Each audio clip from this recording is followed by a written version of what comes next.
Bonjour et bienvenue sur la chaîne Ride and Experience. Aujourd'hui, voici une petite vidéo qui nous a beaucoup été demandée. Voici le guide du Custom Shaping 3.0, tout ce qu'il faut savoir sur la personnalisation des différents modes de ride que vous pouvez trouver sur l'application. C'est parti! Le Custom Shaping 3.0, c'est une fonctionnalité qui est disponible dans l'application OneWheel depuis septembre 2023 et qui va vous permettre, en la personnalisant, de profiter d'une expérience de glisse différente. En fait, c'est un peu comme dans tous les sports de glisse où l'on va avoir un différent shape de planche. Ici, même si votre planche reste identique, c'est le même principe qui se fait de manière numérique. Vous allez pouvoir modifier plusieurs paramètres qui vont personnaliser la manière dont votre planche se comporte et créer une sensation de glisse qui vous est propre. Aujourd'hui, je vous présente ça sur un GTS. Il faut savoir que le Custom Shaping 3.0 est seulement disponible pour GT et GTS. La seule différence entre le GT et le GTS, c'est qu'on va avoir 2 ou 3 paramètres de plus à régler sur le GTS. Mais dans l'ensemble, ça reste exactement les mêmes réglages que pour le OneWheel GT. Tout d'abord, le Custom Shaping 3.0, ce n'est plus un mode à part entière comme on pouvait avoir sur le XR à l'époque. C'est vraiment le fait de pouvoir venir personnaliser des modes de ride qui sont déjà existants sur l'application. Donc on va partir sur un shaping qui nous plaît. Moi ici je vais choisir le mode Flow. Le mode Flow, c'est un shaping que je recommande à tout le monde en général pour tout usage confondu. C'est un mode qui va être bien progressif, qui donne une bonne autonomie. Et là justement c'est un mode qu'on va pouvoir rendre un peu plus agressif en retravaillant les réglages. Donc pour ça, je clique sur les petits paramètres en haut à droite du mode. Et le tout premier réglage, c'est le Stance Profile. C'est l'inclinaison de votre planche si vous voulez rouler avec le nez vers le bas ou vers le haut. Attention tout de même à pas trop abuser sur ce réglage, car avec le nez trop bas, on risque de planter l'avant. Et inversement, si vous montez le nez trop vers le haut, à l'arrière, vous perdez en action de freinage, puisque le bumper arrière va toucher le sol lorsque vous allez freiner. Moi, en l'occurrence, je laisse la planche à l'horizontale. Le deuxième réglage, Braking Aggressiveness, c'est l'agressivité au freinage qui se fait séparément de l'agressivité générale de la planche. Si vous voulez une planche qui freine immédiatement, on va mettre directement à +5. Et au contraire, si vous voulez un peu de marge sur l'action de freinage pour vous permettre de relever un peu le nez de la planche sans pour autant immédiatement perdre en vitesse, je pense en off-road notamment pour du franchissement, vous allez pouvoir vous diriger tout à gauche vers le -5. Moi, ça dépend des modes, mais j'aime bien rouler à +5 pour avoir un freinage maximal. Ensuite, notre troisième réglage, c'est Aggressiveness Profile. C'est l'agressivité de la planche. C'est sa manière de réagir à vos demandes. Si je le mets à fond tout à droite sur +5, c'est pleine patate. Vous allez avoir une planche qui surréagit parfois. Pour le coup, là, je perds totalement le côté progressif du mode flow. Et au contraire, on peut le rendre encore plus souple et encore plus progressif en slidant vers la gauche à -5. Mais ce qui est top, c'est que si on clique en haut à droite sur Basic et qu'on passe en mode Advanced, on a un panel complètement différent avec un graphique qui nous permet d'ajuster l'agressivité selon la vitesse. Je peux très bien demander une très grande agressivité au démarrage à basse vitesse et ensuite retrouver la progressivité du mode flow sur les allures suivantes, moyennes et hautes allures. Moi, j'aime bien me mettre un peu d'agressivité au démarrage jusqu'à une moyenne allure et ensuite, on va retrouver un peu de progressivité sur les allures beaucoup plus hautes. Ou inversement, j'ai un deuxième réglage aussi qui me permet de gagner en agressivité selon mon allure. Alors je fais une sorte de petit escalier comme ça.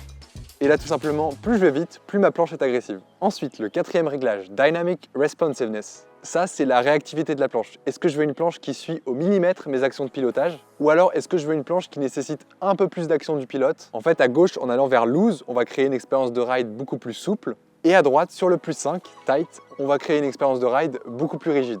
Ensuite, vous allez retrouver le Turn Compensation, donc en français, la compensation de virage. Sur les XR, ça s'appelait la Carvability. C'est une compensation qui s'applique lorsque vous allez carver ou effectuer un virage. Pour ce réglage, on a deux sliders différents.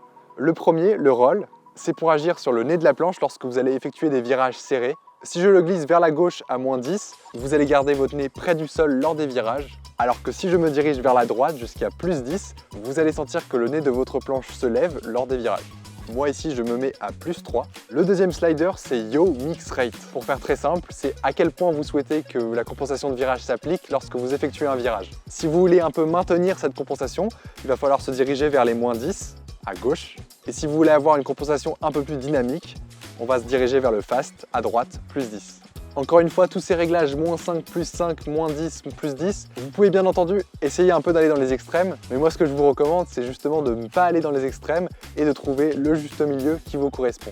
Et moi ici, je suis à +2 pour le Yaw Mix Rate. Ensuite, on a le Jump Re-Engagement Time. Ça vous permet de jouer sur le temps de désactivation des capteurs du footpad avant. Vous allez pouvoir ajouter jusqu'à une demi-seconde environ avant que le footpad ne se désactive à partir du moment où vous avez enlevé votre pied. C'est un réglage plutôt fait pour envoyer dans les trails, faire du franchissement. Et attention si vous l'utilisez en ville ou dans la circulation. Et surtout que vous avez l'habitude de descendre de votre planche assez brusquement, puisque comme le capteur ne se désenclenche pas tout de suite, la planche peut revenir 1 ou 2 mètres en arrière selon vos réglages. Moi ici pour ce réglage je suis au max, j'aime bien avoir des capteurs activés et sauter partout sur ma planche. Mais prenez bien en compte mon dernier conseil. Là on arrive au dernier réglage encore disponible sur GT, c'est le Zone Engagement. Alors ça c'est véritablement un réglage magique. L'époque des faux départs en one wheel c'est fini. Maintenant vous allez pouvoir sauter directement sur votre planche et n'activer qu'une des deux zones du footpad avant pour démarrer. Donc ça c'est pour faciliter le démarrage et à partir du moment où vous avez sollicité le couple, votre one wheel repasse en mode dual zone et vous pouvez toujours effectuer des arrêts en levant le talon. Et ça pour le coup c'est un réglage que je conseille à fond, donc profitez-en.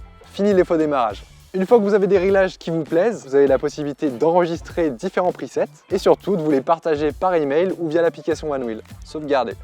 Et ça, c'est le mode Smile. Flow Smile. Pour le GTS comme Smile. En parlant de GTS, récemment, il y a eu une mise à jour sur le firmware du GTS Series qui est venue ajouter une fonctionnalité très attendue qui s'appelle le Gradient Tracking. Alors, qu'est-ce que c'est ? Contrairement au tout premier réglage, le Stance Profile, cette fonctionnalité, elle va permettre à la planche de gérer son inclinaison en direct selon le dénivelé que vous êtes en train d'expérimenter. Le tout premier slider, Strength, ça va être cette force d'adaptation de votre planche. À combien est-ce que vous voulez que votre planche réagisse au relief? Donc moi, sur mes derniers tests, j'étais plutôt aux alentours de +8. Response Speed, c'est la vitesse de réponse de votre planche par rapport à ce réglage. Si vous voulez vraiment profiter de cette fonctionnalité, vous pouvez vous diriger vers les +5, sinon vous la laissez au milieu à 0. Et moi ici, je suis à +3. Avec le premier slider, on a vu l'action de la planche, ensuite on a vu la vitesse de réponse de l'action de la planche, et le dernier slider, c'est Max Angle, c'est-à-dire l'angle maximal de l'inclinaison de la planche lorsqu'elle réagit au relief. Et c'est un angle qui varie de 0 à 18 degrés, et moi ici je suis à 15 degrés. Et voilà, j'espère que cette vidéo du Custom Shaping 3.0 a été claire, que vous avez pu comprendre son fonctionnement et tous les réglages qu'on peut apporter au GT et au GTS. Comme d'habitude, si la vidéo vous a plu, n'hésitez pas à vous abonner à la chaîne Ride & Experience, à laisser un petit pouce en l'air, un petit commentaire. On va essayer de vous faire un maximum de vidéos et un maximum de vidéos support comme ça cette année pour vous accompagner dans votre pratique. Je vous souhaite à toutes et à tous un très bon ride, et ridez safe!